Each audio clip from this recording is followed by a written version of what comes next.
ont un grand rôle à jouer dans la matière, car ils ont des savoir-faire, des compétences qu'ils doivent partager avec le reste des camarades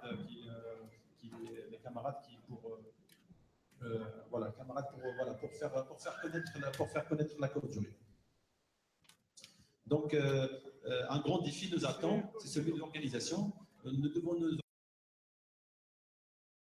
nous unir en vue de voir les revendications, le cahier revendicatif de mon citoyen, le RIF satisfait par les autorités marocaines. Nous savons très bien que cela n'arrivera parce que le pouvoir marocain joue sur le temps, ils essayent de tout faire pour nous faire oublier le mouvement, pour nous faire oublier ses revendications, pour nous faire oublier l'histoire.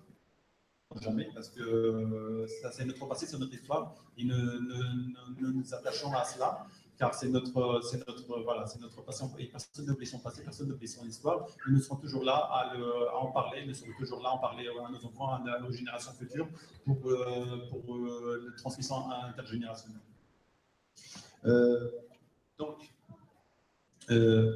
J'insiste là-dessus sur la question d'organisation. Nous devons nous organiser, nous devons nous associer pour le bien commun, pour l'intérêt collectif du RIF, pour l'intérêt collectif la cause des détenus, et la cause des femmes et des détenus, notre cause à nous tous. Peut-être nous sommes là ici, nous tenons à ce rassemblement en toute liberté, nous bénéficions d'une salle, nous organisons nos activités en toute liberté, mais sachez qu'ailleurs, dans le RIF, ce n'est pas le cas. Hein. Dès que vous sortez pour manifester, on vous tabasse sans préavis. C'est comme ça, c'est l'arbitraire total. On sait ce que c'est que le Maroc. Le Maroc, ce n'est pas le tagine, le couscous, les chameaux, Marrakech, Fès et Casablanca. C'est pas cela. Le Maroc, ça n'a rien à voir avec ça. Le Maroc, c'est l'arbitraire total. Il y a un pouvoir assassin, il faut le dire. Le pouvoir marocain, c'est un pouvoir assassin. Sur Paris, nous n'avons pas cessé de le dire. Pouvoir assassin parce qu'ils ont assassiné Mohsen Fikri, ils ont assassiné Ahmed Lattabi, ils ont assassiné dans le passé, 1958-59. Ils ont commis des massacres contre l'humanité. En 1948, 84, ils ont commis des massacres contre l'humanité. En 2011 aussi, ils ont commis des crimes contre l'humanité. Donc, il faut le dire, ce que nous faisons, nous le faisons parce que c'est la réalité. C'est-à-dire, quand nous disons pouvoir marocain, pouvoir assassin, nous ne le disons pas pour le plaisir de le dire, nous le disons parce que c'est la vérité historique et nous n'avons pas à avoir peur de cela. En dernier, donc,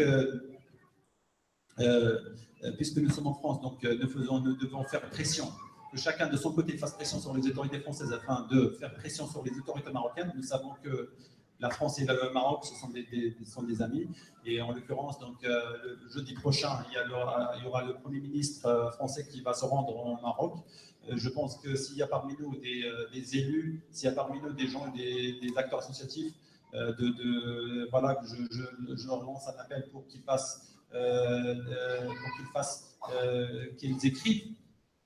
écrivent aux autorités françaises afin de leur transmettre un message, de leur dire, écoutez, faites pression sur les autorités marocaines afin de libérer les détenus politiques pour satisfaire les exigences du cahier revendicatif de ce mouvement citoyen RIFin, qui est un mouvement légitime et juste. Il ne dit que quand il dénonce quand ce mouvement-là, et tous les militants dénoncent le dysfonctionnement, la corruption, ils n'inventent rien.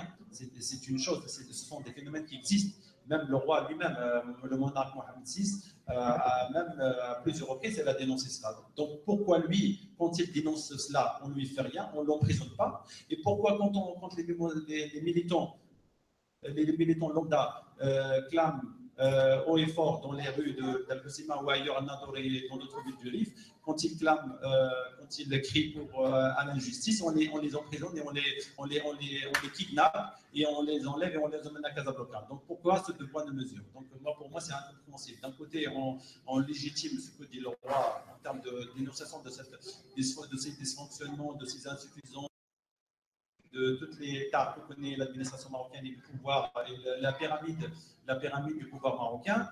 Et de l'autre côté, on essaie de museler la voix des citoyens rifains, quand ils dénoncent le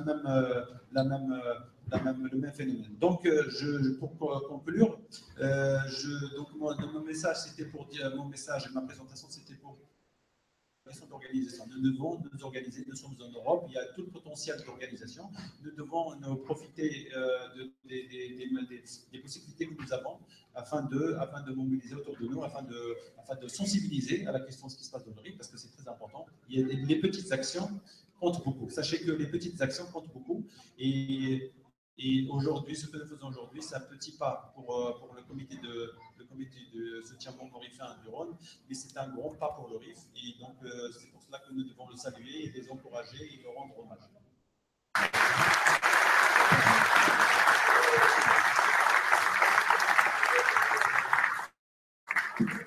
Merci Rachid. Donc, il parlait de ces prisonniers de Herat. Le mur que vous voyez derrière, ça, c'est ce qu'on a recensé.